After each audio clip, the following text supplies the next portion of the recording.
कल हमने देखा कि किस तरीके से पाकिस्तान तहरीक इंसाफ और JUIF तकरीबन एक पेज पर आ गई। मतलब एक पेज पे क्या, कल हमने देखा कि असद कैसर की सरबराही में कल पाकिस्तान तहरीक इंसाफ का वफ्द किया मौलाना फजल रहमान से मिलने के लिए।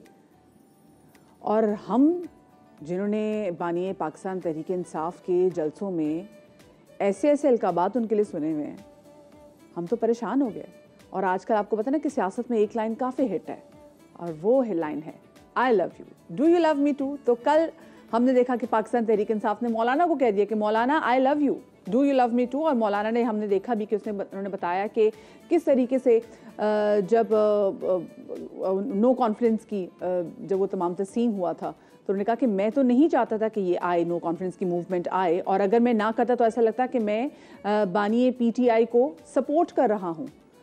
लेकिन आप तमाम तो लोगों को याद है कि PDM का सरबराह जो है, PDM के सदर कौन थे? वो कौन थे जो कि मुस्लिम लीग नून और पाकिस्तान पीपल्स पार्टी को एक पेज पर लेकर आ रहे थे। बहुत सारी ऐसी चीज़ें थी जो कि अब हम सोचें तो हमें समझ में नहीं आता कि भाई वो सच था या ये सच है जो कल रात हुआ है। तो इस तमाम तो सूरत हाल पर नज़र डाल लेते हैं। हमारे साथ मौजूद हैं सियासी एनालिस्ट, तज्ज़ियाकार, सहाफ़ी माजिद निज़ामी। अस्सलाम वालेकुम Majid, a very good morning. Majid, ये कल जो हुआ है, आपको क्या लग रहा था कि आपकी ज़िंदगी में कभी ऐसा मौका आएगा कि पाकिस्तान तहरीक इंसाफ चली गई है जी JUIF मौलाना फजल रहमान के घर? जी बहुत शुक्रिया। मेरा ख्याल है सियासत नामुमकिनात का खेल है और हमने देखा कि पंजाब और सिंध के अंदर जब तकरीरें होती थी कि हम पेट फाड़ के खजाना निकालेंगे और उसके बाद फिर पीपल्स पार्टी और मुस्लिम लीग नून कोलिशन गवर्नमेंट में चले गए, तो इसलिए मेरे लिए कोई गैर मुतवक्को नहीं था। मौलाना फजल रहमान और तहरीक इंसाफ के अंदर बहुत ज़्यादा दूरियां थी और दूरियों से आगे बढ़ के इनके अंदर इख्तलाफात थे, एक दूसरे को थोड़ा सा सियासी तनकीद से आगे बढ़ के ये लोग निशाना बनाते थे। लेकिन चूंकि पाकिस्तान की सियासत इसी तरह की है कि यहाँ पर सूरत हाल तब्दील होते हुए पता नहीं चलता, और अब दोनों जमातों के लिए ऐसी सिचुएशन आ चुकी है कि दोनों को इलेक्शन कमीशन ऑफ पाकिस्तान से शिकवे शिकायत हैं कि हमारे साथ इंसाफ नहीं किया गया, हमारे उम्मीदवारों के हवाले से उनको जो तहफ़्फ़ुज़ात हैं उनको सामने लाते हुए दोनों ने साथ चलने का फैसला किया है। तो मैं इसको एक और नज़र से भी देखता हूँ। वो नज़र ये है कि हमें ये भी देखना चाहिए कि क्या सियासत के अंदर इस हद तक कशीदगी को बढ़ाना चाहिए या उसमें इजाफा करना चाहिए कि लोग दोबारा ना मिल सकें। मेरा ख्याल है ऐसे नहीं होना चाहिए। ऐसे होना चाहिए कि सियासत में इख्तलाफ हो, मुखालफत ना हो, सियासी दर्जा हरारत इस हद तक ऊपर ना जाए कि फिर उसके बाद जब उसको नीचे लाना हो तो उस वक्त दोनों फरीकैन को शर्मिंदगी का सामना हो या उनको पुरानी बातें याद करवाई जाएं। तो इसलिए अच्छा, लेकिन इससे ये होता है माजिद, बचपन में आपने और हमने कहानी एक सुनी थी कि शेर आया, और इतनी बार जब गडरिया कहता है जी शेर आया, इतना झूठ बोलता था, तो कि जब असल में जब शेर आया तो लोगों ने इस पर यकीन नहीं किया। पाकिस्तान तहरीक इंसाफ बार बार जी कह रही है कि जी मैंने इन चोर लुटेरों लोगों के साथ नहीं बैठना। मौलाना को तो पता नहीं वो किन किन अलकाबात से नवाजती थी। और मसला ये कि उन्होंने एक जो नौजवान नस्ल है ना, उनको भी इनका इंट्रोडक्शन इसी एक नाम के साथ करवा दिया। तो अब वो उनको भी कैसे जस्टिफाई करेंगे कि भाई जिनको मैं ये कहता रहा हूँ तो आज मैं उन्हीं के पास चला गया हूँ कि मेरे वज़ीर आज़म को जो है ना वो वोट दें। तो ये तमाम तो सिचुएशन पर साथ में देखें, मुझे भी समझ में नहीं आ रही कि अभी तो वो कह रहे हैं कि मैं नून लीग और पाकिस्तान पीपल्स पार्टी के साथ तो हरगिज़ नहीं बैठेंगे। मौलाना के बारे में भी कहते थे। इसका मतलब है आने वाले दिनों में अपनी सियासी साख को बचाने के लिए वो इन दो का भी इंतखाब कर सकते हैं। बिल्कुल कर सकते हैं जी। उसकी वजह ये कि हमें तहरीक इंसाफ के वोटर सपोर्टर के माइंड को समझना होगा। उनके लिए नजरियात या कोई उसूल उतनी ज्यादा तवज्जो या अहमियत नहीं रखते। उनके लिए पार्टी चेयरमैन का फैसला जो है वो ज्यादा अहम होता है। तो अगर कल को इमरान खान ये कहेंगे कि मौलाना फजल रहमान से अच्छा इंसान दुनिया में कोई नहीं, तो पूरी की पूरी PTI उनके पीछे चलना शुरू हो जाएगी। क्योंकि PTI के हवाले से सबसे बड़ा जो एतराज़ किया जाता है वो ये है कि इनकी आइडियोलॉजी सिर्फ यही है कि इमरान खान क्या सोच रहे हैं। अगर तो बानी PTI किसी के बारे में अच्छा सोच रहे हैं, हमने देखा कि एक ज़माने में बानी PTI जहांगीर तरीन की जस्टिफिकेशंस देते थे, सफाइयाँ देते थे, और पूरी की पूरी तहरीक इंसाफ उनके पीछे लगी होती थी। और उसके बाद जैसे ही जहांगीर तरीन उनके सर्कल से निकले, पूरी की पूरी तहरीक इंसाफ उनको तनकीद का निशाना बनाना शुरू हो गई। तो इसलिए ये सारी चीज़ें जब हम मिला के देखते हैं तो तहरीक इंसाफ के कारकुनों से आप कुछ भी तवक्को कर सकते हैं। अगर उनका चेयरमैन उनसे जो भी कहेगा उस लाइन पे चल निकलेंगे। सो इसलिए मौलाना फजलुर रहमान हो, मुस्लिम लीग नून हो, पीपल्स पार्टी हो, अभी गुज़िश्ता 2 साल में तहरीक इंसाफ के साथ जो कुछ हुआ है, वो एक मुश्किल सूरत-ए-हाल में है। सो इस वक़्त उनको भी ये शायद एहसास होना शुरू हुआ है कि हमें अपने सियासी बरादरी के ताल्लुकात को ज़्यादा बेहतर करना चाहिए, क्योंकि मुश्किल वक़्त में बहरहाल कहीं न कहीं यही लोग सहारा बनते हैं। हुँ। क्योंकि जिन पे पहले तकिया किए हुए थे, जिनके दोष पे सवार होकर आए थे, उन्होंने तो एब्सोल्युटली नॉट कह दिया है। जी, बिल्कुल, असल में उस वक़्त तो इनकी एक मोहब्बत का दरिया बह रहा था, तो इसलिए इनको वो सारी चीज़ें याद नहीं थीं। लेकिन जब उसके बाद मुश्किल सूरत-ए-हाल आई है, तो अब उन्हें पता चलना शुरू हुआ है कि हक़ाइक़ क्या हैं और पाकिस्तान में मामलात कैसे चलाए जाते हैं। तो उस वक़्त पूरी की पूरी तहरीक-ए-इंसाफ जानते-बूझते हुए या अनजाने में उन्होंने अपने आप को अंधेरे में रखा हुआ था और वो ऐसे चश्म-कुशा हक़ाइक़ से रूगर्दानी कर जाते थे। लेकिन जब उनके साथ खुद ये सारा मामला पेश आया है, तो अब उन्हें समझ आ रही है कि उन्हें एक मुख्तलिफ रुख के ऊपर भी सोचने की ज़रूरत है और हर सियासी जमात को मेरे ख़्याल में ऐसा ही सोचना चाहिए, उसको अपने दूसरी सियासी माजिद जमातों के लिए एक बड़े ना जुमले का भी नवाज़िश उन्होंने में बड़ा रखनी है। सहारा लिया। बिल्कुल, और एक जुमला जिसका बहुत ज़्यादा सहारा लिया है, वो जुमला था ये, मुझे तो पता ही नहीं था। मुझे तो पता ही नहीं था। एक तो वो जुमला भी हमने देखा, लेकिन अभी मुझे देखें, अभी क्योंकि सब लोग ये बात करें कि जी एक ऐसा हम इत्तेहाद होते हुए देख रहे हैं जो कि किसी के वहमो-गुमान में भी नहीं था। लेकिन चले ज़रा इसकी हकीकत के हवाले से बात कर लेते हैं। क्या इस वक्त JUIF की इतनी वक़्त है? क्या इस वक्त पाकिस्तान तहरीक इंसाफ के जो आज़ाद उम्मीदवार हैं, उनका नंबर इतना ज़बरदस्त है कि ये मिल के हुकूमत फ़ॉर्म कर लें, या इनको अभी भी बहुत सारे दूसरे पार्टीज़ से मिलना पड़ेगा, उनकी तरफ देखना पड़ेगा?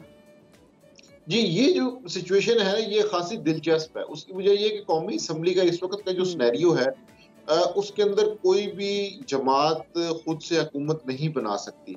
उन्हें अपने साथ या तो हुँ, इलाकाई जमातों को लेना पड़ेगा, आज़ाद को लेना पड़ेगा, हुँ, या उनको पीपल्स पार्टी के साथ मिलना पड़ेगा या नून लीग के साथ। कोई भी ऐसा कॉम्बिनेशन नहीं है कि जिसमें कोई भी जमात मुस्लिम लीग नून या तहरीक-ए-इंसाफ ये दावा कर सके कि हम हुकूमत बना लेंगे। इस सिनेरियो को भी अगर हम थोड़ा-सा डिटेल में देखें, तो मौलाना फजलुर रहमान के 4 एमएनएज़ हैं, कुल 93, 94 तहरीक-ए-इंसाफ के एमएनएज़ हैं, तो ये 98 हैं।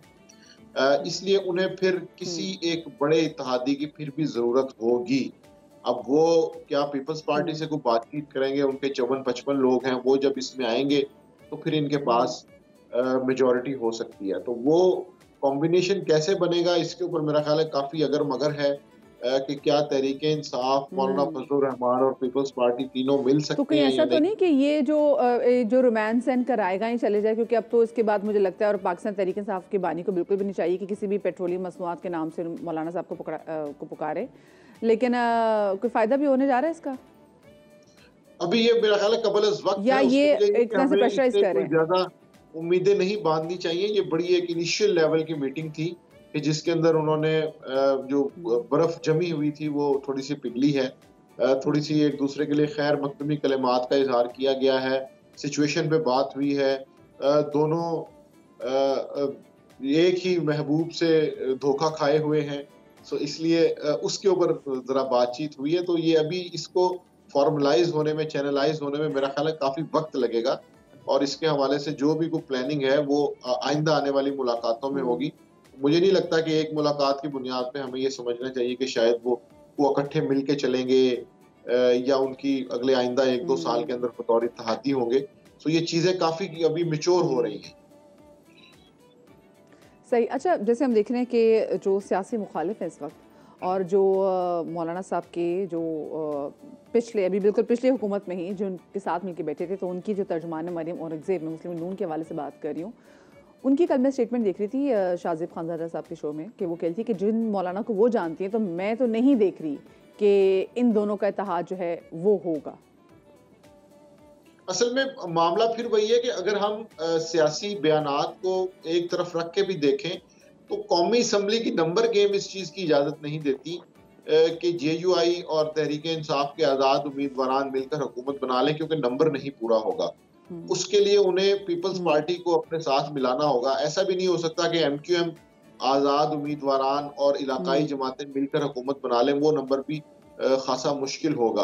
और हुँ, MQM इस सूरत-ए-हाल में इदारों के खिलाफ या इदारों की पॉलिसी के खिलाफ जाने का बिल्कुल फैसला नहीं करेगी। उसकी वजह ये है कि उनके नताइज खुद एक संजीदा सवालिया निशान के साथ मौजूद हैं। सो इसलिए जब हम नंबर गेम को देखते हैं तो उसमें मौलाना फजलुर रहमान और तहरीक इंसाफ के जो आज़ाद उम्मीदवार हैं उनकी कोई उस तरह से कामयाबी नजर नहीं आती। सो ये सियासी गपशप तो हो सकती है, लेकिन इसको कौमी असम्बली के अंदर कैसे एक्सप्लेन किया जाएगा मुझे उसकी समझ नहीं आती, क्योंकि बहरहाल अगर इस तरह का कोई इत्तेहाद बनेगा तो उसके अंदर अगर कोई बड़े नंबर वाली जमात नहीं होगी तो ये सारा कुछ बिल्कुल माजिद, डू यू थिंक इस वक्त होगा। अगर बड़े नंबर की जमात के वाले से बात करें तो वो जो जमात है, मैं स्पेसिफिकली जमात की बात करूँ तो मुस्लिम नून हैज़ गुड नंबर्स, तो अभी विफाक में आपको क्या उनकी पोजीशन लग रही है? आपको लगता है कि उनके इतने नंबर कंप्लीट हो गए हैं कि वो जाके अपनी हुकूमत फॉर्म कर सके?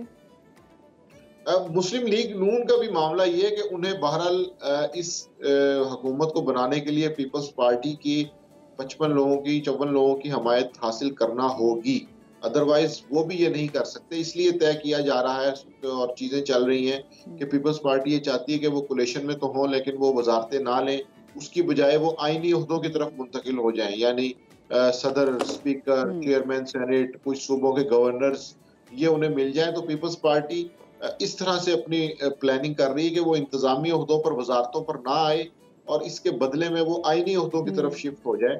सो मुस्लिम लीग नून को भी हुकूमत बनाने के लिए डेफिनेटली पीपल्स पार्टी की हमायत हासिल करना होगी। लेकिन पीपल्स पार्टी ने बड़े स्मार्टली अपने कार्ड प्ले किया। बस माजिद क्विकली मुझे बताइएगा, उमर अयूब साहब जिनका नाम बानी पाकिस्तान तहरीक इंसाफ ने एज वज़ीर आज़म नामजद किया है, ज़रा इनकी मुझे खिदमात तो बताएं पाकिस्तान तहरीक इंसाफ के वाले से, क्योंकि इनकी तो अगर हम देखा जाए तो पिछले इलेक्शन में किसी और जमात के साथ थे, उससे पिछले इलेक्शन में किसी और के साथ थे। जी बिल्कुल, ये इनकी तीसरी जमात है जिसमें ये आए हैं, और उससे पहले ये 2008 में एक अलहदा पार्टी में थे, 13 में मुस्लिम लीग नून में थे, उसके बाद फिर ये पीटीआई में आ गए। लेकिन मैं समझता हूँ कि ये तहरीक अदम एतमाद के बाद के जो 2 से 3 साल गुजरे हैं, इसके अंदर सिचुएशन काफी बदल गई है और तहरीक इंसाफ के ऊपर जो मुश्किल वक्त आया है उसके अंदर काफी ऐसे लोग हैं जो खड़े रहे हैं, जिन्होंने जो रोपोश हो गए थे, जो गिरफ्तार हो गए थे। तो इसलिए अब वो सियासी वफादारियों के पैरामीटर्स बिल्कुल तब्दील हो गए हैं। और इस बात को मैं अपनी पहली बात से कनेक्ट करना चाहूंगा कि बानी पीटीआई ने जो कह दिया है तहरीक इंसाफ के कारकुनान के लिए वही हरफ आखिर होगा। कल को अगर वो उमर अयूब पे तनकीद करेंगे तो पूरी की पूरी तहरीक इंसाफ उमर अयूब पर तनकीद कर रही होगी। तो इसलिए शायद तहरीक इंसाफ में इन चीजों को नहीं देखा जाता कि कौन कितना वफादार है या किसकी कितने साल की लॉयल्टी है। वहां पे सिर्फ ये देखा जाता है कि बानी तहरीक इंसाफ का हाथ किसके ऊपर है, वो जिसके ऊपर होगा वो कबूल होगा, बाकी सब जो है वो नामंजूर होंगे। सही, ठीक है, बहुत शुक्रिया जी। माजिद निज़ामी हमारे साथ मौजूद थे, मारूफ तजियाकार सिचुएशन पे जो कल रात बनी है उसके बाद उस पर हम ज़रा सैर गुफ्तगू कर रहे थे।